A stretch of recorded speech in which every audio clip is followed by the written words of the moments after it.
Good morning, good afternoon, good evening, however you have found me. I'm just thankful that you've joined me today. There are so many fun projects that I'm working on right now that I just am struggling with what I actually showcase. I of course had a list at the beginning of the year that I was going by, but since I'm getting back into it, took a hiatus for a few months there, getting or deciding what I'm going to put on for content has been a little bit of a struggle for me because I'm so excited about these things I'm working on. So there's two things that I'm going to be working on. So this week will be how I'm making a custom Santa hat for a client and some of the artwork that is involved with that. So that'll be this week. And then next week, I'm going to work on a bodice block, which has been on my list, but the Closet Historian just inspires me so incredibly much. Bianca, you're amazing. And my little granddaughter just crawled into my room and she's got a big smile. Hi, baby. But I'm so thankful that you guys are here because I've had a lot of wonderful new subscribers. Some who, most of the new ones are from my walkaway dress challenge with Stephanie Canada. So thank you for that. But I also want to say hi to Debbie. And she is a personal friend of mine who didn't even know I had a YouTube channel and came across me with one of my quilting things. So that was pretty exciting. So hi, Debbie. Thank you for following me. Yeah, you say thank you, Debbie. Yeah. Love you all. And I'm excited to share with you my progress on this Santa hat, this custom Santa hat for a client. Blessings. All right. Here I am trying to recreate something. Basically it's two dragons at the end of the day, but I'm trying to use kind of that Celtic knot inspired. I'm using graph paper to kind of help me with lining. And here I'm testing which type of thread to use on this felt. Now I'm taking tracing paper and I'm looking through my tracing paper. I thought originally the yellow would be the best one, but you're going to notice at the end of the day, this is a tracing paper designed for dressmakers. This is not a carbon paper from anything else. This is a carbon tracing paper designed for dressmakers. So I originally used this yellow and just went over in pencil to try and get that yellow onto the hat, but it was not working. So then you'll see me grabbing a white pen to try and see if I could do it that way. And I decided instead to use the darker, like the blue one. You'll notice blue on here eventually when I remove the tracing paper. And that ended up working a lot better.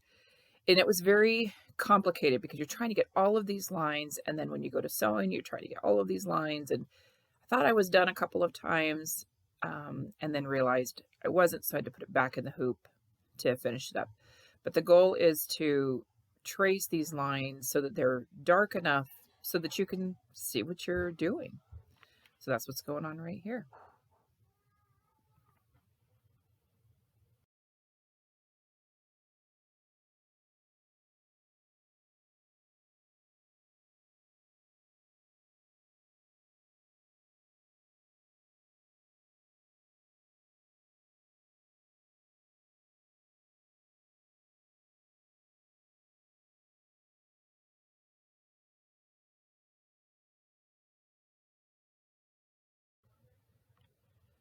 Okay, I do speed my videos up 8 times. Otherwise, this would be hours and hours worth of work.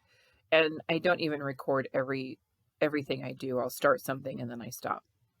But here I'm using a cotton, it's that cotton yarn like, gosh, what's it called? Sugar and cream or sugar and, yeah, sugar and cream or something like that.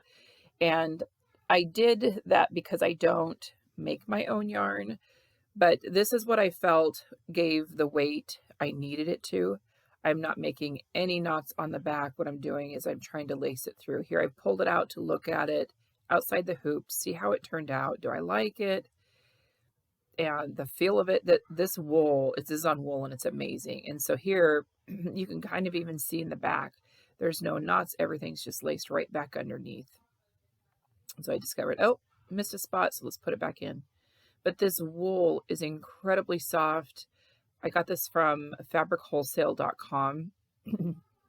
And this client loved this wool so much that I am going to be making him a coat next year, a long coat.